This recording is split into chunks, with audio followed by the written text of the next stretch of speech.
किसी राज्य में एक राजा और एक रानी रहते थे। उनकी दो बेटियां और दो बेटे थे। उनकी एक बेटी का नाम अमावस्या और दूसरी बेटी का नाम पूर्णिमा था। पूर्णिमा बहुत ही धार्मिक स्वभाव की थी। वह हमेशा पूजा पाठ किया करती थी और गाय की सेवा किया करती थी। घर का सारा काम भी करती थी। लेकिन अमावस्या का पूजा पाठ में कोई मन नहीं लगता था। वह कभी भी न तो कोई पूजा करती, न ही कोई घर का काम करती थी। दोनों बहनें एक दूसरे से बहुत प्यार करती थीं। राजा रानी का व्यवहार भी पूर्णिमा के प्रति अच्छा नहीं था। वह अमावस्या को तो चाहते थे और अपने दोनों पुत्रों से भी प्यार करते थे, लेकिन पूर्णिमाशी को नहीं करते थे। धीरे धीरे समय निकलता है। राजा रानी के बच्चे बड़े हो जाते हैं। राजा अपने दोनों बेटों का विवाह कर देते हैं। अब बेटियां भी बड़ी हो रही थीं। फिर सभी लोग राजा से कहते हैं कि इनका भी विवाह कर दीजिए। राजा ने कहा, हाँ, विवाह तो करना है। फिर रानी ने राजा से कहा, पूर्णिमा का विवाह किसी बड़े घर में मत करना, क्योंकि इसे तो काम करना पसंद है, गाय की सेवा करना पसंद है, भजन कीर्तन और कहानियों में इसका मन लगता है, पूजा पाठ करना भी इसे अच्छा लगता है। अगर यह किसी बड़े घराने में चली गई तो वहां यह सब नहीं कर पाएगी, इसलिए इसकी शादी किसी गरीब घर में ही कर देंगे। राजा ने कहा, ठीक है। और राजा पूर्णिमा के लिए रिश्ता तलाशने लगा और अंत में एक गरीब और बहुत ही साधारण घर में राजा ने पूर्णिमा का विवाह तय कर दिया। तब रानी ने कहा, महाराज, अमावस्या भी तो शादी के योग्य हो गई है, इसके लिए भी वर देखिए। दोनों बहनों का विवाह एक साथ ही कर देंगे। राजा ने उसी गांव के राजा के बेटे के साथ अमावस्या का विवाह तय कर दिया। राजा ने रानी को बताया तो वह बहुत खुश हुई और मन ही मन सोचने लगी, अब देखते हैं कि ये पूर्णिमा गरीब के घर में कैसे रहती है, बहुत पूजा पाठ वाली बनती है, इसके भगवान इसकी क्या मदद करते हैं। फिर समय आने पर राजा ने अपनी दोनों बेटियों का विवाह कर दिया। अमावस्या को बहुत धन दौलत दी, लेकिन पूर्णिमा को कुछ भी नहीं दिया। पूर्णिमा के भाई भाभी उससे बहुत प्यार करते थे, क्योंकि वह अपनी भाभियों का काम में हाथ बटाती थी। लेकिन अमावस्या उन पर रौब जमाती, उनसे अपने काम कराती, इसलिए अमावस्या के प्रति भाभियों का ज्यादा स्नेह नहीं था। फिर अमावस्या और पूर्णिमा दोनों अपने अपने ससुराल चली गईं। एक बार की बात है, अमावस्या ने अपने घर में शिव चर्चा रखी। सबको बुलाया गया, लेकिन उसने अपनी बहन पूर्णिमा को नहीं बुलाया। पूर्णिमा अपने दरवाजे पर बैठी थी तो गांव की औरतों ने कहा, तुम्हारी बहन ने अपने घर शिव चर्चा रखी है, तुम नहीं जाओगी क्या? पूर्णिमा ने कहा, नहीं बहन, मैं नहीं जा रही, क्योंकि मेरी बहन ने मुझे बुलाया नहीं है, तो मैं कैसे चली जाऊं? तो गांव की औरतों ने कहा, नहीं बुलाया तो क्या हुआ, यह तो पूजा पाठ का काम है, तुम चलो हमारे साथ। गांव की औरतों की बात मानकर पूर्णिमा शिव चर्चा में चली गई। जब अमावस्या ने पूर्णिमा को देखा तो वह गुस्से से बोली, जब मैंने तुम्हें बुलाया ही नहीं था तो तुम मेरे घर कैसे आ गई? अब आ ही गई हो तो चुपचाप एक जगह बैठी रहना, इधर उधर मत घूमना। उसने पूर्णिमा की गरीबी का भी बहुत मजाक उड़ाया। पूर्णिमा की आंखों में आंसू बहने लगे। वह भगवान शिव से प्रार्थना करने लगी कि हे भगवान, मुझ पर आप कब कृपा करोगे? आखिर मेरा कसूर ही क्या है? क्या पूजा पाठ करना, गाय माता की सेवा करना और काम करना गलत है? भगवान, अब तो मुझ पर रहम करो। इस तरह वह भगवान से विनती करने लगी। शिव चर्चा पूरी हो गई और अमावस्या ने सबको प्रसाद दिया, लेकिन पूर्णिमा को प्रसाद नहीं दिया। वह वहां से बिना प्रसाद के वापस आ गई। वह रास्ते में सोचती है कि घर पर बच्चे प्रसाद मांगेंगे तो मैं उन्हें क्या कहूंगी। फिर उसके मन में एक विचार आया कि क्यों ना अपने भाई भाभी से ही मिलकर आ जाऊं। वह अपने पति और बच्चों को बताकर अपने मायके जाने के लिए निकल गई। चलते चलते उसे एक तुलसी का पेड़ मिला। वहां एक चबूतरा बना था, जिस पर एक बूढ़ी माई बैठी थी। उस बूढ़ी माई ने पूर्णिमा से कहा, बेटी तुम कौन हो और कहाँ जा रही हो? तब पूर्णिमा ने बूढ़ी माँ को अपना परिचय दिया और फिर बूढ़ी माँ ने कहा, बेटी देखो, मेरा तुलसी का पौधा सूखा जा रहा है, इसमें थोड़ा जल डाल दो और चबूतरे की भी धुलाई कर दो तो थोड़ी ठंडक मिलेगी। पूर्णिमा ने बहुत अच्छे तरीके से चबूतरे को धोया, तुलसी में जल दिया और तुलसी की पूजा की। उसने बूढ़ी माँ को भी स्नान कराया और उनके चरण दबाए। फिर पूर्णिमा ने कहा, माँ जी, और कोई काम हो तो बता दीजिए, अगर नहीं है तो क्या मैं जाऊं? तो बूढ़ी माँ ने कहा, नहीं बेटी, और कोई काम नहीं है, अब तुम जाओ, और उसे खूब आशीर्वाद दिया।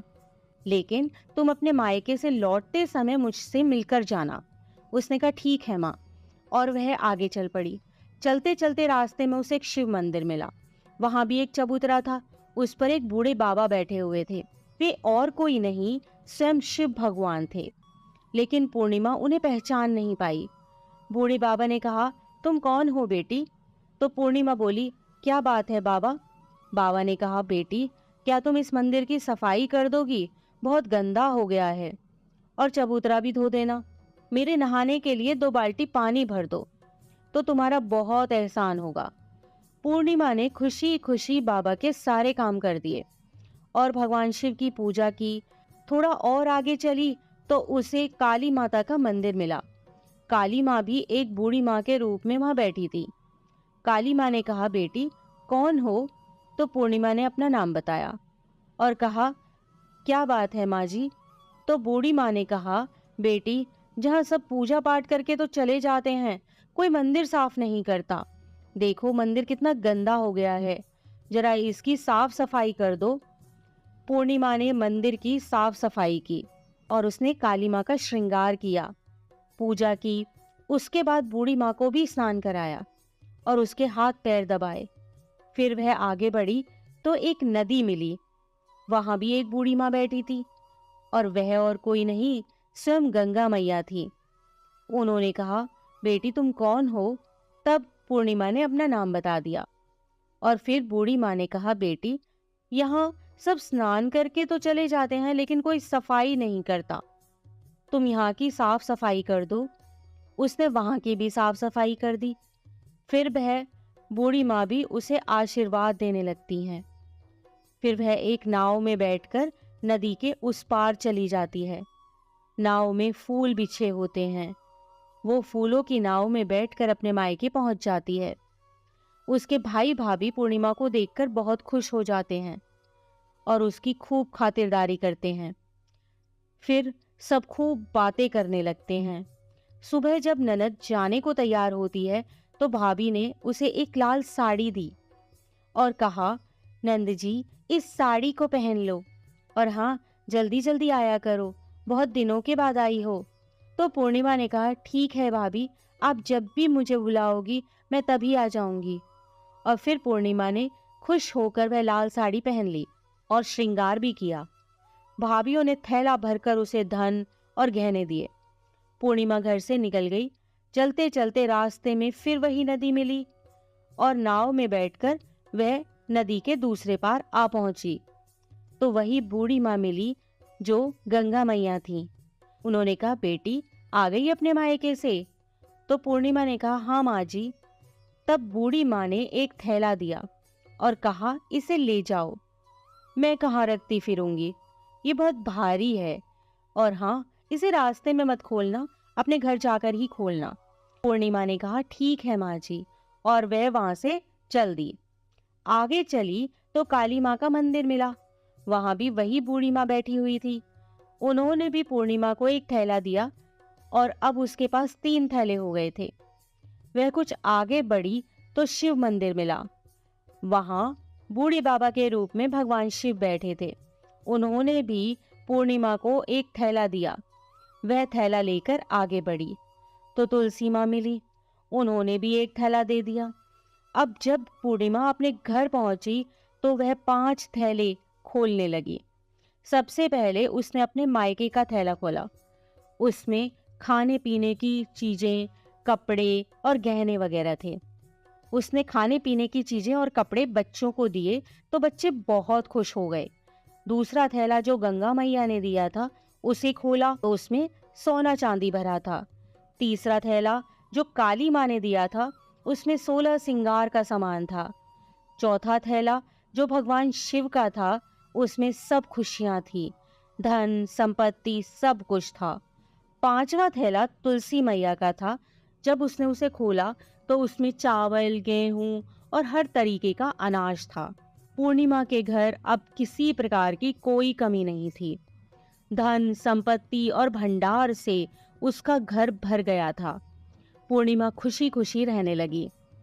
एक दिन पूर्णिमा ने सोचा, क्यों ना मैं अपने घर शिव चर्चा कराऊं। फिर पूर्णिमा ने शिव चर्चा रखी, सबको बुलाया। वह अपनी बहन के घर भी गई बुलावा देने। जब अमावस्या अपनी बहन के घर शिव चर्चा में आई तो उसके घर में धन दौलत देखकर आश्चर्य में पड़ गई। फिर अमावस्या ने पूछा, तुम्हारे पास इतना धन दौलत और वैभव कहाँ से हो गया? तो पूर्णिमा ने कहा, देखो बहन, तुमने शिव चर्चा रखी थी, मुझे नहीं बुलाया, फिर भी मैं बिना बुलाए तुम्हारे घर गई, लेकिन तुमने मुझे प्रसाद भी नहीं दिया। फिर तुम्हारे घर से आने के बाद मैं मायके चली गई। और इस तरीके से एक एक करके पूर्णिमा ने सारी बातें अमावस्या को बता दी। अमावस्या ने कहा, मैं भी अपने मायके जाऊंगी, तुम मुझे भी डांटो और प्रसाद भी मत देना। लेकिन पूर्णिमा ने कहा, भगवान का प्रसाद है, मैं तो सबको दूंगी। लेकिन अमावस्या ने प्रसाद नहीं लिया और अपने घर जाकर बच्चों से कहकर अपने मायके के लिए चली गई। चलते चलते तुलसी माँ मिली।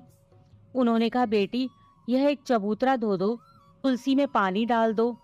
तो अमावस्या ने कहा, ए बुढ़िया, मैंने इतनी महंगी साड़ी पहन रखी है, जी गंदी हो जाएगी, मैं कुछ नहीं करूंगी। आगे चलकर भगवान शिव जी मिले तो उसने उनसे भी ऐसे ही कह दिया। उससे आगे काली माँ मिली तो उनसे भी यही कह दिया। और फिर गंगा मैया मिली और उनसे भी उसने ऐसा ही किया और उनका कोई काम नहीं किया। जब वह नाव में बैठी थी, नाव में कांटे थे, ये कांटे उसके पैरों में चुभ गए। फिर वह अपने मायके पहुंची। जब उसे भाभियों ने देखा तो मुंह बना लिया, जे कहाँ से आ गई। अरे, पूर्णिमा के पास तो कुछ नहीं था, इसलिए उसे सब कुछ दिया, लेकिन यह यहाँ क्यों आई है?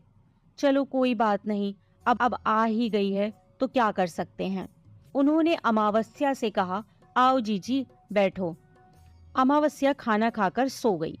सुबह हुई तो अमावस्या ने कहा, भाभी अब हम चलते हैं। तो भाभी ने कहा, ठीक है।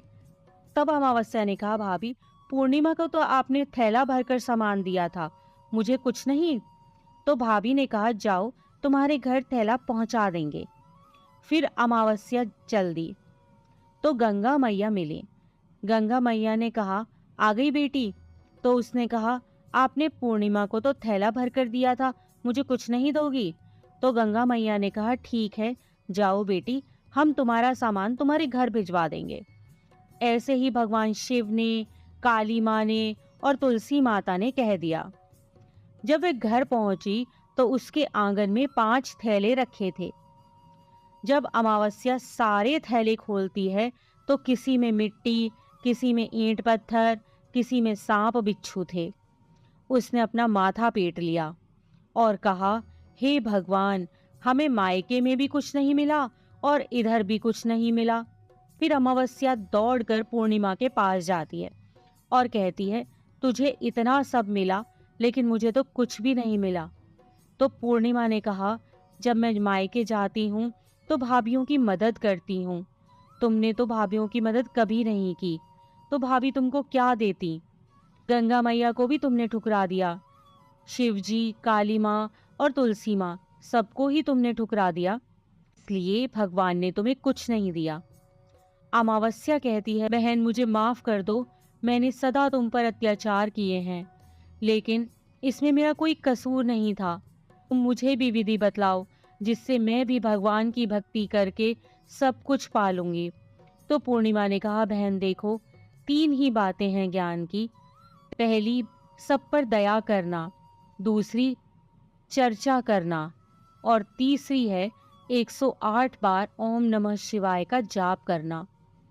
बहन, भगवान ने जो 3 सूत्र दिए हैं वह प्रसाद के रूप में स्वीकार कर लो और हृदय में बसा लो। मैंने सच्चे मन से भगवान का पूजा पाठ किया, सबकी मदद की, सबका काम किया, इसलिए मुझे सब कुछ मिला। और तुम्हारे पास जो भी था वह भी खत्म हो गया। अमावस्या अपने घर गई और खूब पूजा पाठ करने लगी और भगवान शिव से उसने मन ही मन माफी मांगी। इसी प्रकार की अन्य व्रत एवं पौराणिक कथा कहानियों के लिए हमारे चैनल को सब्सक्राइब और शेयर करें, ताकि आप भी दूसरों तक इन्हें पहुंचाकर धर्म लाभ प्राप्त कर सकें।